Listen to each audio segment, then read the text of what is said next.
Hujambo na karibu sana kwenye Kona Flag ya Travel TV na mimi ni Mbushi Kwilasa. Bwana, nyumbani Tanzania taarifa kubwa ni kuhusiana na kufungiwa kwa uwanja wa Benjamin Mkapa kutokana na kutokukizi vigezo ambavyo CAF wameviweka kwa mujibu wa taarifa ambayo imetolewa leo na shirikisho la soka nchini Tanzania TFF.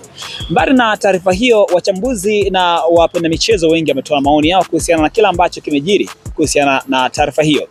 Huyu hapa ni Mashaka Lugoma akitueleza namna ambavyo yeye ameipokea taarifa hiyo.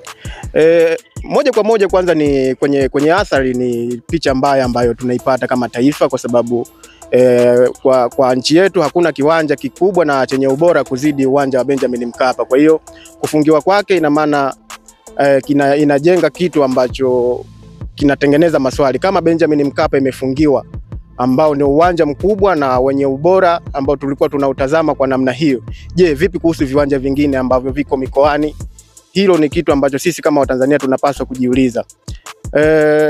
Lakini pia kuelekea CHAN ambayo tunaiandaa sisi na AFCON pia inatengeneza taswira mbaya kwetu, kwa sababu tumepambana hii nafasi kuweza kuipata, tumeipata, lakini kiwanja kikuu ambacho kinatarajiwa aidha iwe kwenye kufungua mashindano yenyewe au mchezo wa finali tulikuwa tunapiga chapuo kuweza kucheza kwenye kiwanja kile, leo hii kimefungiwa. Kwa hiyo unaona ni kitu ambacho sio kizuri kwetu. Kwa hiyo ni kitu kibaya ambacho tumeweza kukipata kwa wakati ambao tusioutarajia.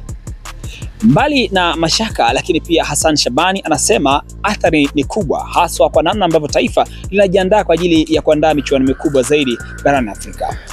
Kwanza athari ambayo tunaweza kupata kama taifa, cha kwanza ni ile tuseme kuanguka kwa sifa ya taifa, kwa sababu ukiangalia Tanzania kadri siku zinavyozidi kusogea tunazidi kukua zaidi kimpira. So kutokana na kuendelea kukua kimpira, alafu sasa tunaonekana kuwa hatuko serious katika kuzingatia maeneo ambayo mpira huu unatakiwa utendeke, yani viwanja, inaonekana kabisa hatuna umakini sana katika masuala ya kimpira. Kwa hiyo status lazima ishuke.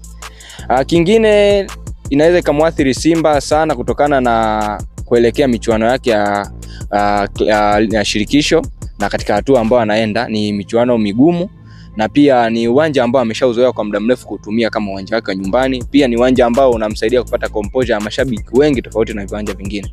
Hivyo basi kutokana na kusitishwa wao kutumia huo uwanja na uwanja kufanywa marekebisho, inaweza ikampa athari kubwa, kwa sababu hatujui uwanja gani utakuja kuchaguliwa.